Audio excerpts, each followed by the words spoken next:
Como habíamos prometido, vamos a hablar de don Antonio Berrío, que era un soldado español que llegó a las Indias allá por cuando tenía él 60 años. Sí. Era 1580. Singular. Poco cuesta calcular que había nacido en 1520. Había luchado para España contra los piratas berberiscos, también en Alemania, en los Países Bajos. Bien, esas luchas que tenían los españoles. Había luchado bajo las órdenes del duque de Alba y eso. Berrío se casó, ya bastante mayor, a los 54 años. Su mujer era sobrina del famoso conquistador Jiménez de Quesada, que había capturado el tesoro de los Chibchas y que había fundado el reino español de Nueva Granada. Muy bien. Quesada era rico, pero tenía la siguiente ambición. Quería ser el tercer marqués del Nuevo Mundo, después de Hernán Cortés y de Pizarro. Para eso Quesada buscó el Dorado, porque ese era el trato que había hecho con el rey de España. El rey le daría esa jerarquía de marqués si encontraba aquella ciudad, aquella famosa ciudad donde todos los objetos eran de oro, donde había un rey que todos los años se hacía milanesa con un polvo de oro y luego se tiraba a una laguna con el solo objeto de compadrear o de demostrar, especialmente a los que oían ese relato, que allí había mucho oro. ¿Y qué piensa uno cuando le cuentan que el rey de un lugar se hace milanesa con polvo de oro y se tira a una laguna? Uno piensa, allí debe haber mucho oro. Sí.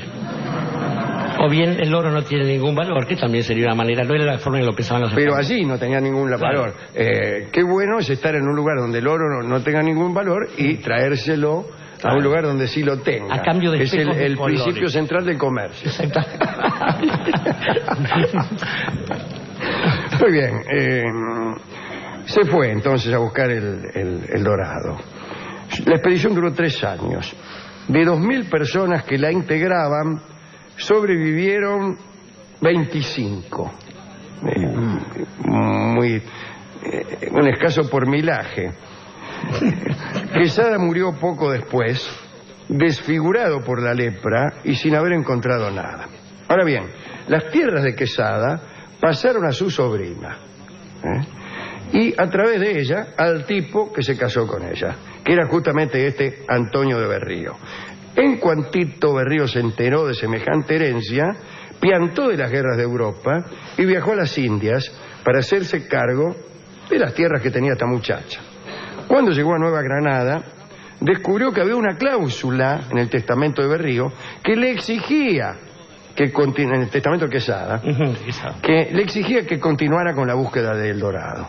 Y Berrío hizo 3 viajes. El primero duró 17 meses y no encontró nada. El segundo duró 28 meses y tampoco encontró nada. Inició entonces su tercera exploración 10 años después. Ya entonces tenía 70 años, como nada cuesta calcular. El plan de aquel viaje consistía en bajar por el Orinoco y en determinado momento debían abandonar el cauce central y desviarse, ya que según algunas notas que habían encontrado, por ahí andaba la ciudad dorada. Era una expedición pequeña, con menos de 120 hombres. La mitad de ellos fueron por el río, en 20 canoas, a las órdenes de Berrío, es decir, los hombres estaban a las órdenes de Berrío. Y la otra mitad, con 200 caballos, por la orilla, a las órdenes de un viejo soldado que ya había estado sirviendo a Quesada. Viajaron durante un año, y empezaron los problemas. Primero apareció una peste que mató a 30 españoles. Muchos desertaron, muchos que no se habían muerto, ¿no?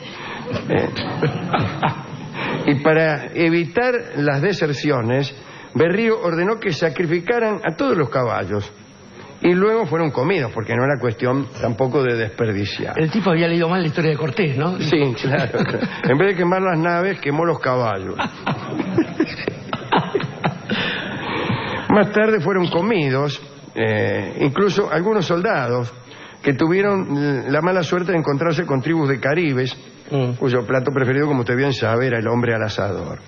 La expedición continuó, maltrecha y sin destino, Finalmente lo único que querían era seguir el Orinoco hasta llegar al mar.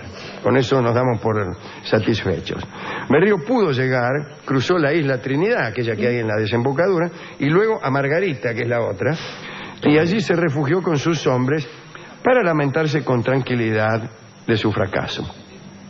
Pero en poco tiempo empezó a surgir de nuevo el fervor por El Dorado. Había gente que contaba que había aparecido un tipo llamado Albújar, que había pasado 16 años en la selva, y el tipo decía que era el único sobreviviente de una expedición al Dorado, casi olvidada. Por toda la isla circulaban distintas versiones de esa aventura. Se decía que Albújar había estado a cargo de las municiones de esa misión, que las municiones habían explotado, que Albújar había sido condenado a muerte de una forma especial, lo habían dejado a la deriva por el Orinoco en una canoa, que los indios lo habían rescatado y lo habían cuidado. Parece que lo llevaron con los ojos vendados de un poblado a otro, y un día llegó a un sitio en el que le quitaron las vendas, y allí Albújar vio la gran Manoa, la ciudad del hombre dorado, allí donde una vez por año, justamente como hemos dicho, hacían milanesa a un príncipe con polvo de oro. Los cuentos decían también que Albújar había aprendido la lengua de los indios, que se había casado con una india, y que un día el cacique le preguntó, así porque sí, si prefería quedarse o regresar a la civilización. Y Albújar dijo que quería volver. Entonces le regalaron objetos de oro como despedida, pero en el camino se los afanaron. Cuando llegó a Margarita contó todas esas cosas, no ofreció ninguna prueba, pero todos le creyeron. Yo sacaría el pero. No ofreció ninguna prueba y en consecuencia todos le creyeron. Incluso Berrío. Y tanto le creyó que preparó otra expedición. Era insistidor como el burro. Burrillo.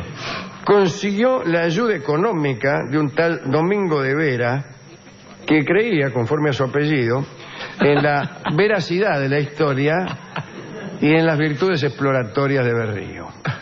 Así los dos cruzaron de Margarita a Trinidad y empezaron en Trinidad los preparativos.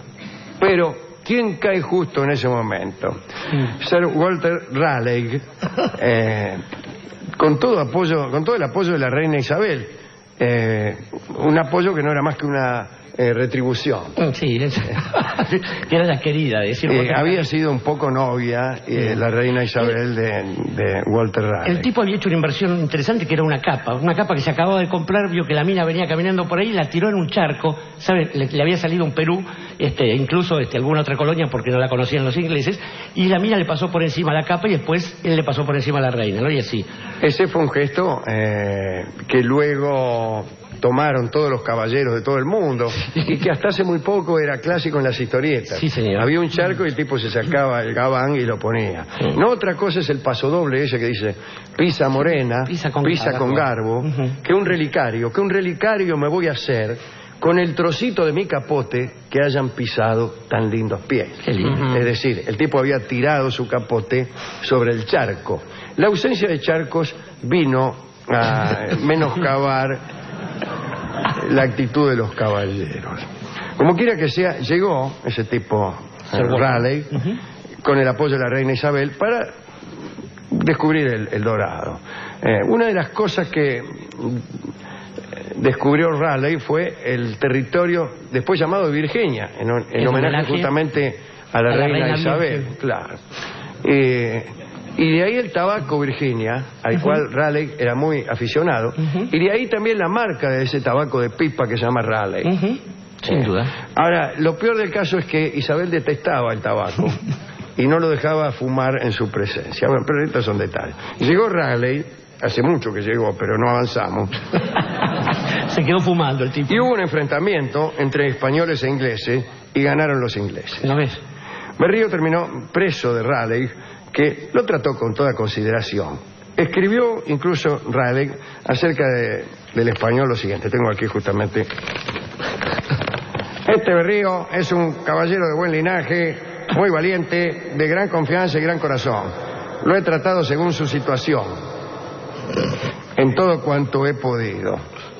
La verdad es que se trataban con toda cortesía Raleigh encontró su destino tras las confesiones de Berrío.